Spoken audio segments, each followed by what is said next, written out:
Welcome back to our channel.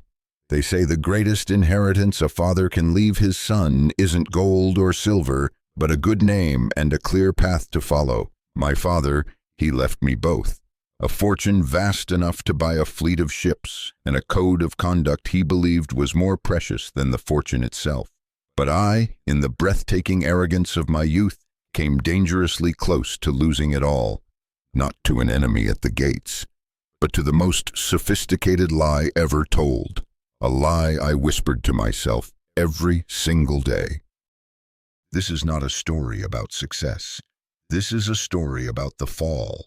It's about how I went from the pinnacle of promise to the absolute abyss of despair, and how a secret my own father had buried for 2 decades, instead of destroying me, became the one thing that could salvage my soul. This story has a twist, I promise you, that you will never see coming. So pour yourself a cup of tea, or maybe something stronger, settle into your favorite chair. And before we begin this journey, I'd love to know where in the world you're listening from and what time it is for you right now. Drop a comment below. I truly love seeing where our stories reach. All right, let's begin. My home, the ancient port city of Tyre, was no place for the innocent. It was a great, restless beast, perpetually shifting on the shore of the Mediterranean, its breath a heady mix of spices from the east, the sharp tang of sea salt, and the cold, metallic scent of newly minted coin. Its stone-paved arteries pulsed with a relentless energy, a place where grand ambitions were born and where broken dreams were ground to dust under the heels of more practical men. My father, Ezra, was one of those practical men. More than that, he was a legend. In Tyre, the name Ezra was a synonym for integrity. His ships, with their regal purple sails, were beacons of trust in every known port. To the world, he was a monument of wisdom and honor. To me, Caleb, his only son, he was both my greatest pride and my most suffocating shadow. Every evening he would take me to the rooftop of our grand trading house, a vantage point that overlooked the entire bustling harbor.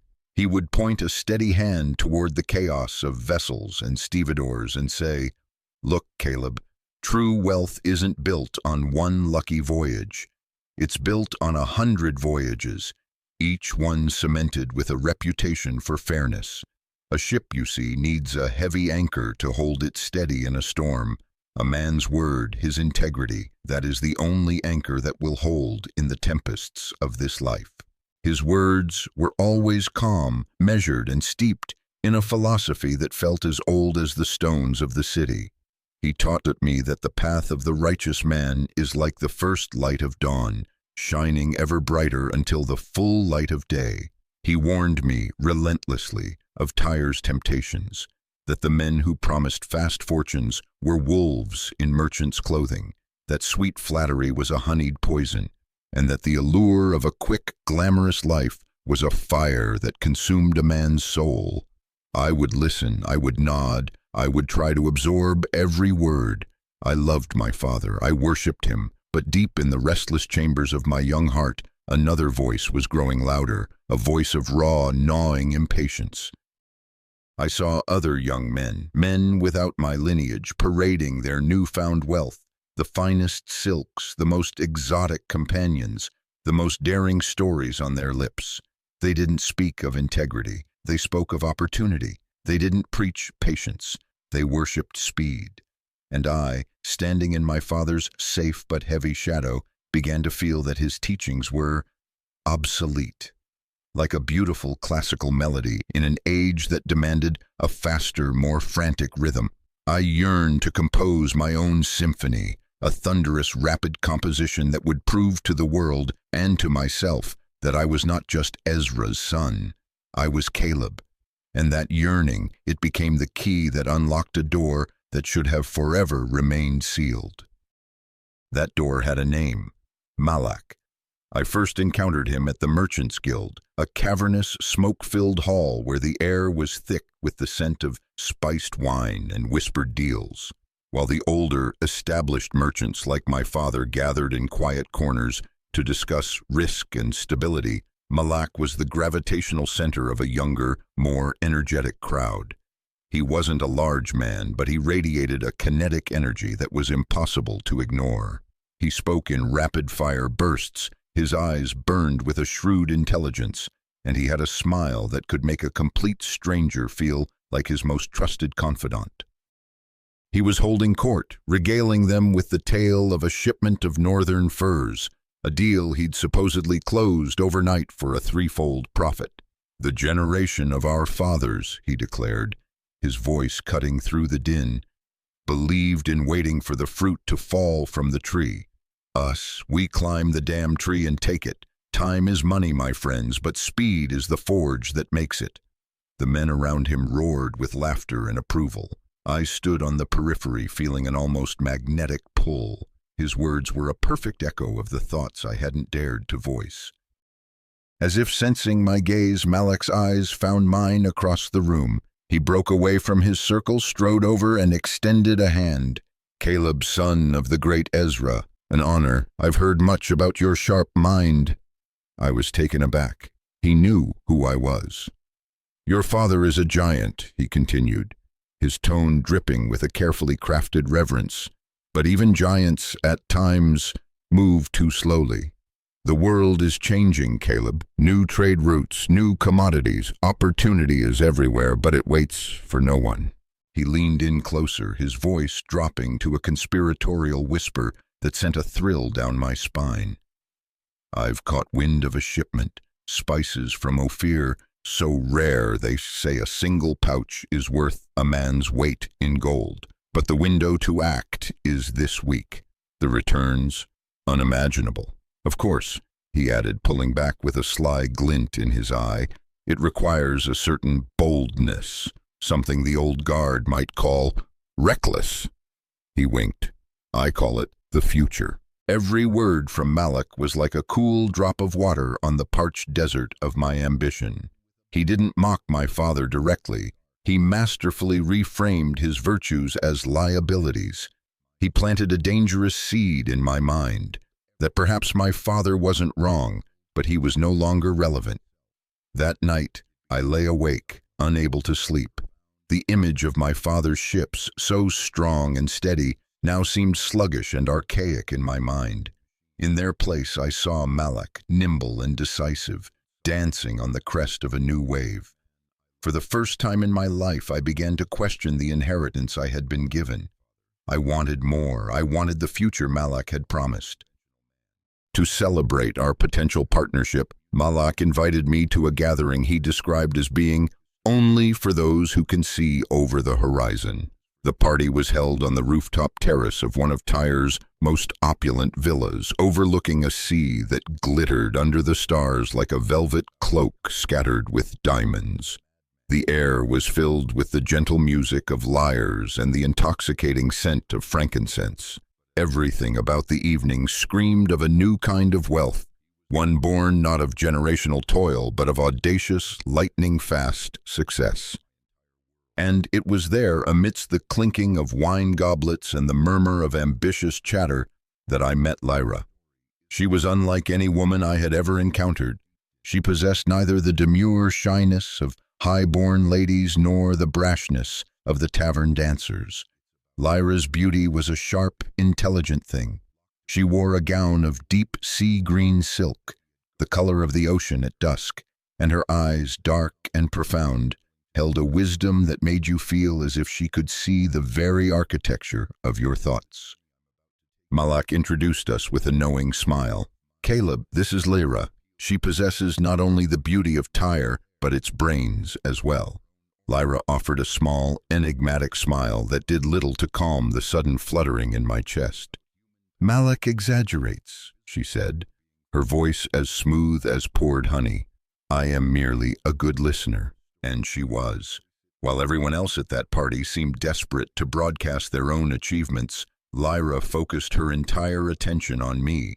She asked about my dreams, my frustrations, my vision for the future of commerce.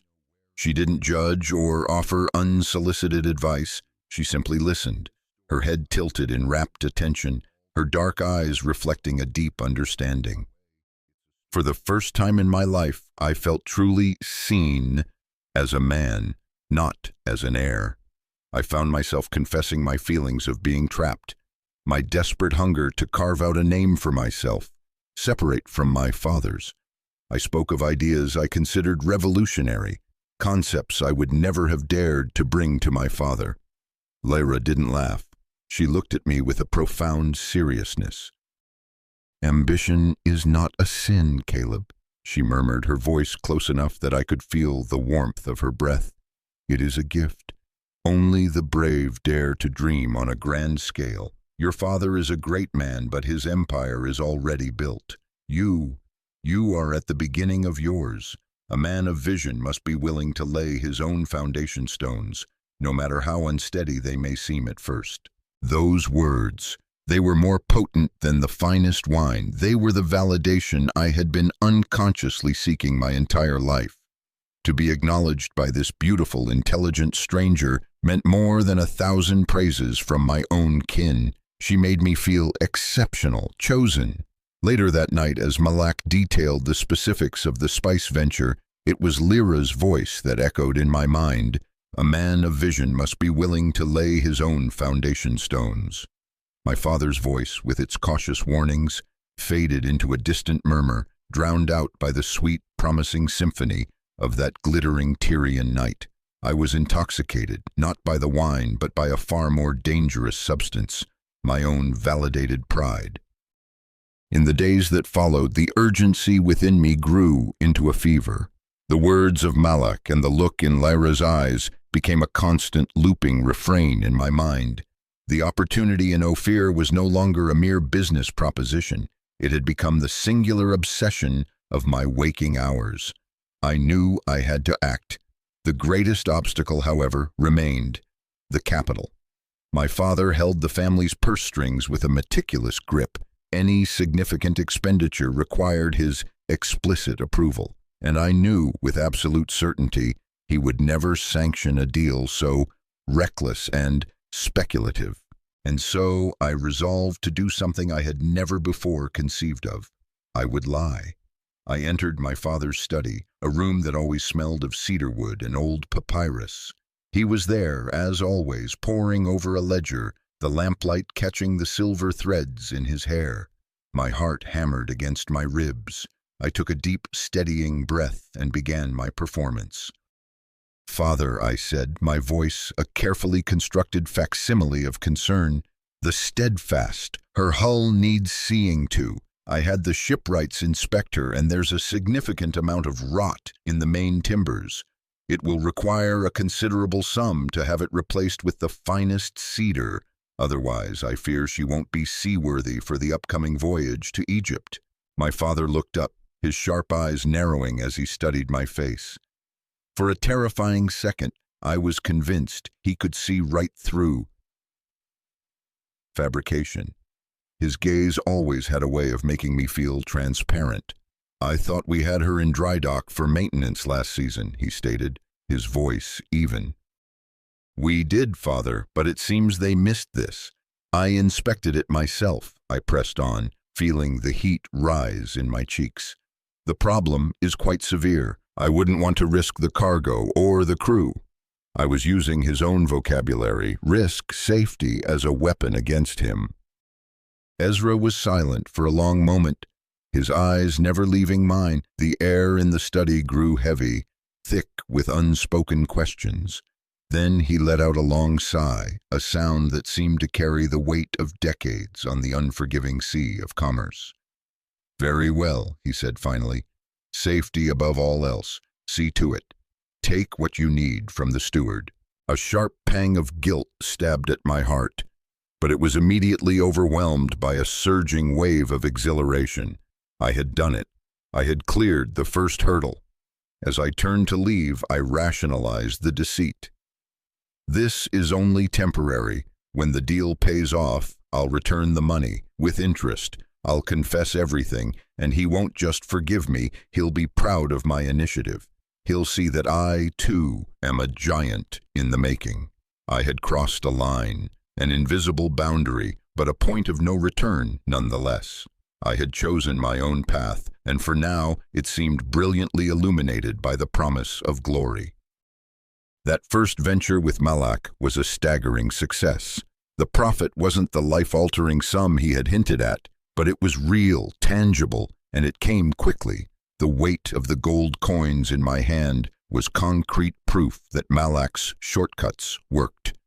That small victory acted as a sweet poison, silencing the last whispers of my conscience and fanning the flames of my greed. I wanted more. I wanted the kind of deal that would make the old men in the guild choke on their wine. Malak, ever the opportunist, soon appeared with a proposition that dwarfed the first. "This, Caleb, this is the one that will make your name echo through Tyre," he said, his eyes alight with a feverish glow. "A caravan of indigo dye from the kingdoms of Sheba, an exclusive contract. The capital required, however, is immense. I knew the funds I had at my disposal were not enough. I needed more, far more, and this time, another story about ship repairs would never pass my father's scrutiny. A reckless idea began to form in my mind. I knew my father kept a special reserve, a contingency fund for absolute emergencies, locked away, and I knew where in his study he concealed the key. I waited until the deepest hour of the night, when the entire estate was cloaked in silence and shadow. I crept into his study, the familiar room now feeling alien and forbidden. The tall stacks of scrolls seemed like silent, judging specters in the gloom. My heart pounded a frantic rhythm against my ribs. I felt like a thief in my own home. I began my search for the key. As I rummaged through a dusty, forgotten drawer beneath his main desk, my fingers brushed against a hard object wrapped in worn leather. It wasn't the key. Driven by a sudden, inexplicable curiosity, I pulled it out. In the pale moonlight slanting through the high window, I saw that it was an old ledger, the kind my father hadn't used in years. The leather cover was cracked, and the corners were frayed. On an impulse I couldn't explain, I opened it. The script inside was my father's, but it was the hurried, less formed handwriting of his youth. The book chronicled his first years in business. The early pages were filled with modest deals, small profits earned through what was clearly painstaking work. But as I flipped further, my eyes caught on a name repeated over and over, Asher. Next to the name were details of a major partnership, a venture in cedar wood, and then a third name appeared scrawled beside my father's and Asher's, a name that made the breath catch in my throat, Malak. Not my Malak, but his father, a man of the same name. I read on, the blood turning to ice in my veins. The fragmented notes and hurried calculations painted a horrifying picture. My father and Malak's father had conspired. They had used inside knowledge to corner the market, artificially inflating the price of cedar before unexpectedly flooding the market. A move that had driven their partner, Asher, to complete and utter ruin overnight. The ledger's final entry on the matter was chillingly brief. Cedar venture concluded, capital secured, Asher has left Tyre. I slumped to the floor, the book falling from my numb fingers, my entire world fractured. Ezra, my father, the beacon of integrity, the paragon of honor, he was a fraud. All the lectures, all the lessons about reputation and fairness, it was all a lie. He had built his empire on the ruins of another man's life. The worship I held for him curdled into a bitter, acidic rage. The perfect image of my father shattered into a million pieces, and from that wreckage, a new Caleb, cynical and embittered, was born. The initial shock quickly gave way to a cold, clarifying fury. I stared at the ledger on the floor and felt a strange, perverse sense of vindication. My father wasn't a saint. He was just a man who had done what was necessary to survive and thrive in this ruthless world. Therefore, his preaching wasn't morality, it was hypocrisy. He had taken the shortcut to the top, then built a wall of principles to keep me from following in his footsteps. This ugly truth, instead of frightening me, empowered me. The guilt was gone. I felt liberated. The next day, I met Malak with a newfound swagger. I was no longer the timid boy looking for a mentor. I looked at him, and in his shrewd eyes, I saw the ghost of his father and the ghost of the man I now knew my own father to be. "I'm in," I declared, my voice hard as flint. "All of it, everything I have." Malak's lips curved into a slow, appreciative smile. "Now that is the Caleb I've been waiting to see." I returned home and faced my father. The fear and guilt were gone, replaced by a defiant glare. He must have sensed the change in me, the new hardness in my eyes, but he said nothing.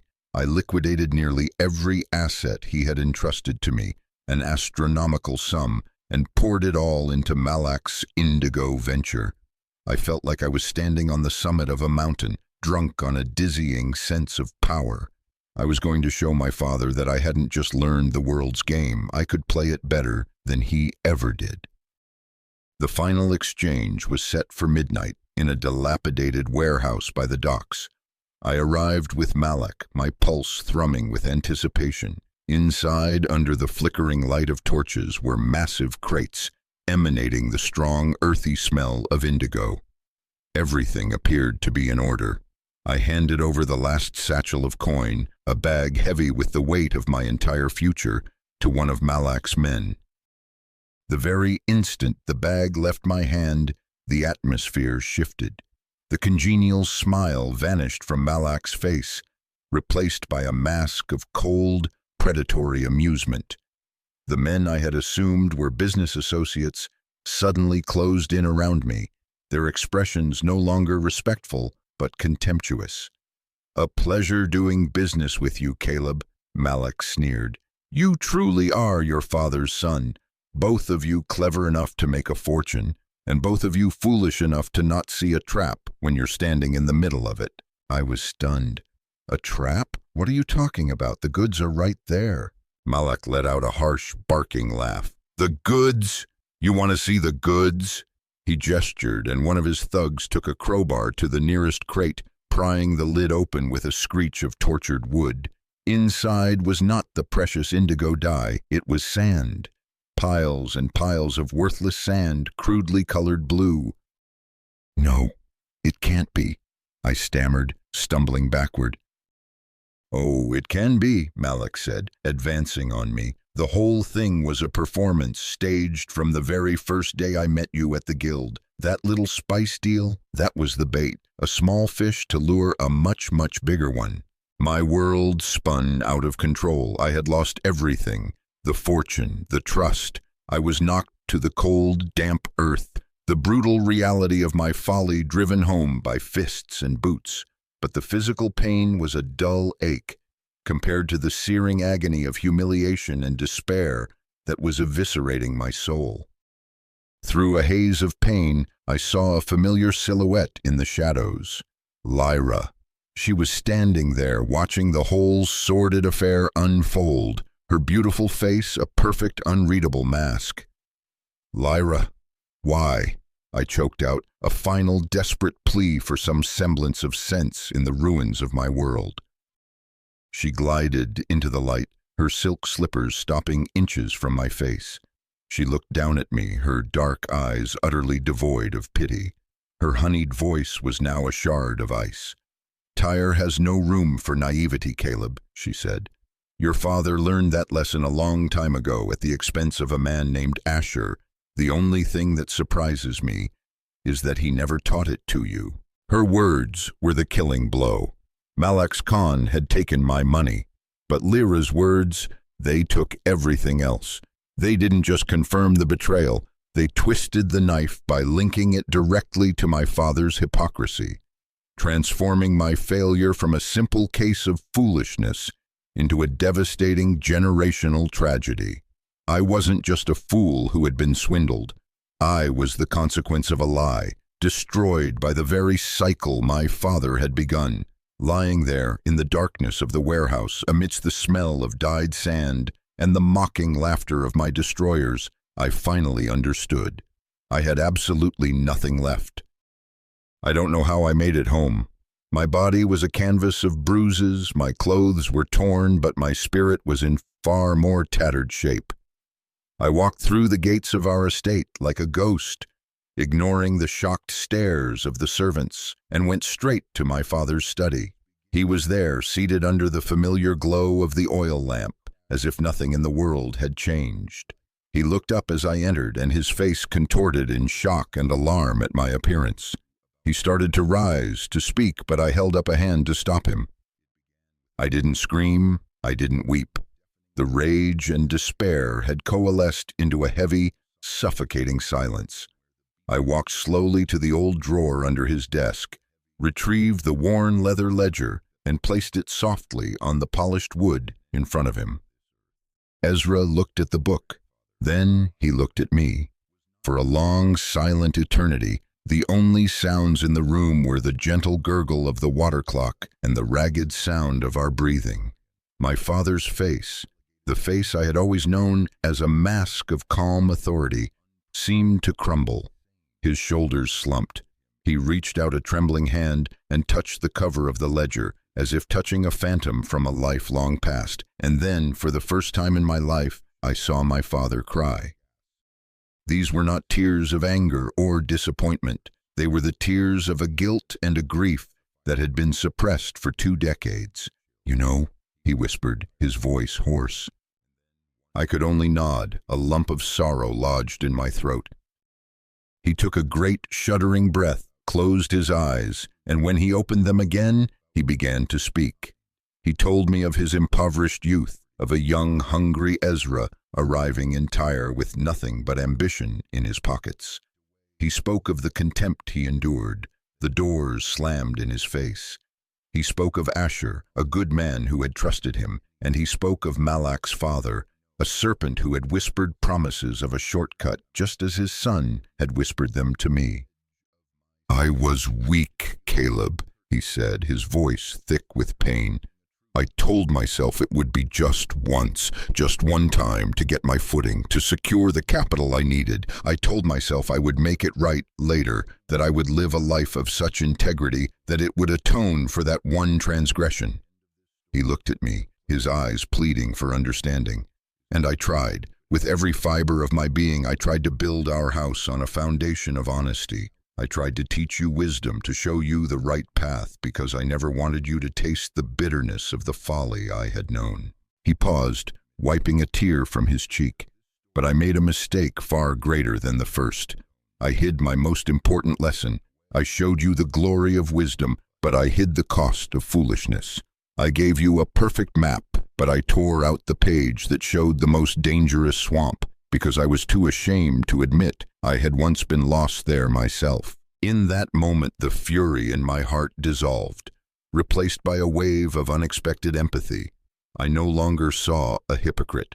I saw a father, a flawed human man who had carried the weight of a past sin his entire life, and in his desperate attempt to protect his son from it, had inadvertently led him right into it. His confession wasn't an excuse, it was a gift. The gift of a terrible, painful truth. And in that truth, a fragile bridge began to form over the chasm that had opened between our 2 broken souls. The days that followed were the longest and quietest of my life. News of my ruin spread through Tyre like a plague. The name Caleb went from being a symbol of promise to a cautionary tale, a joke whispered in the back rooms of the Merchants' Guild. I didn't leave the house. I sat in my room, marinating in a toxic stew of shame and emptiness. But my father didn't abandon me. There were no recriminations, no lectures, nor did he offer me money to pay my debts or start anew. Instead, one morning he entered my room holding 2 sets of rough, homespun work clothes. "Come, son," was all he said. He led me down to the harbor, not to our grand piers, but to the gritty, tar-scented section where the small, independent fishermen mended their boats. He handed me a mallet and a handful of nails. "We begin here," he said. And so we worked. Under the brutal Tyrian sun, we hammered and sawed, replacing the rotten planks of small fishing vessels. We patched torn nets with calloused fingers. We hauled meager crates of fish from the boats to the market stalls. At first, I worked like an automaton, my mind still numb, but slowly, gradually, something began to shift. I started to feel the rough grain of the wood under my palms, the strain in my shoulders as I lifted a heavy load, the salty sting of sweat in my eyes. Every coin we earned from that manual labor was minuscule, yet it possessed a weight and a worth that the gold from Malak never had. This was the currency of honest toil. This was the dividend of sweat.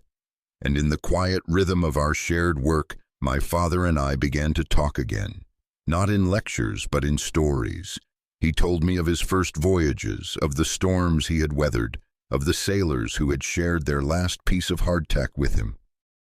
I began to understand that his principles weren't a lie. They were the hard-won distillate of his lived experience. He had simply, tragically, omitted the most painful part of the story. Now, working beside him, I wasn't just hearing his lessons, I was living them. I learned that patience wasn't slowness, but the strength to endure and build stone by stone. I learned that integrity wasn't a fine cloak to be worn for show, but the internal timber that keeps a ship from breaking apart in a gale. We were no longer the perfect father and the rebellious son. We were just two men who had both been broken, two men who had both lost their way, and together, in the ashes of our pride and deceit, we began to pick up the pieces. We were rebuilding not just a fortune, but a relationship, an understanding, a true inheritance. Years passed. Tyre remained Tyre, a whirlwind of commerce still rife with temptation and promise. But I was a different man. From the ashes of my spectacular failure, guided by my father, I had slowly, painstakingly rebuilt everything, not with shortcuts, but with steady, deliberate steps. The house of Ezra was not just restored, it was stronger than ever. But its reputation now was built not only on the integrity of Ezra, but on the empathy of Caleb. I had become the merchant I once yearned to be, but in a way I could never have imagined. My success was measured not by the speed of my acquisitions, but by the depth of my relationships. I learned to hear the desperation behind a young partner's bravado, to see the fear driving another's reckless gamble. Because I had been there, the scars of my past had become my compass, my guide through the complex moral landscape of the world. One evening I found myself on that same rooftop terrace, but this time the small hand in mine belonged not to my father, but to my own young son. He had the same curious eyes I once had, and he gazed down at the bustling harbor with the same boundless fascination. He pointed to a great ship, its sails catching the last rays of the setting sun. "Father," he asked, "how do you get a ship as big as that?" I smiled and knelt down to his level. I didn't talk to him about reputation or patience. Instead, I said, "Son, the world down there is like a great forest. There are two paths through it. One path is wide and smooth, and it looks very, very fast. But that path is filled with hidden pits and snares. The other path is overgrown and rocky. It requires you to clear the way yourself, step by step, but it will always lead you home safely." I looked deep into his eyes. "The greatest inheritance I can give you is not one of these ships or the gold in our vaults. The greatest inheritance I can give you is the map of that forest, a map that shows you not just the safe path, but also marks exactly where the treacherous swamps lie. Because your father, he was once lost in them. He was too young to fully understand. But I knew that one day he would.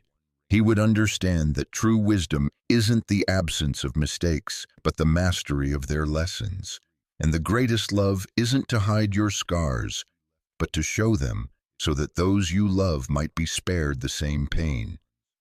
I was finally writing my own legacy, one forged from the wisdom of my father and the fire of my own failures. I once thought my father's legacy was his fortune and his rigid set of rules. I was wrong. His true inheritance was his scars, the confession that saved me, and the second chance he gave me when I had absolutely nothing. Wisdom, I've learned, isn't about never falling. It's about knowing how to get back up. And more than that, it's having the courage to turn your own mistakes into a lighthouse for the people you love. And that, I believe, is the only legacy worth leaving. Thank you for listening to my story. Every comment, every share is a tremendous encouragement for us to continue bringing these journeys to you. If you saw a piece of yourself in this story, or if it touched you in any way, I hope you'll consider subscribing and ringing that notification bell, because we all have a story worth telling and a legacy worth building. Thank you for being here, and I'll see you in the next one.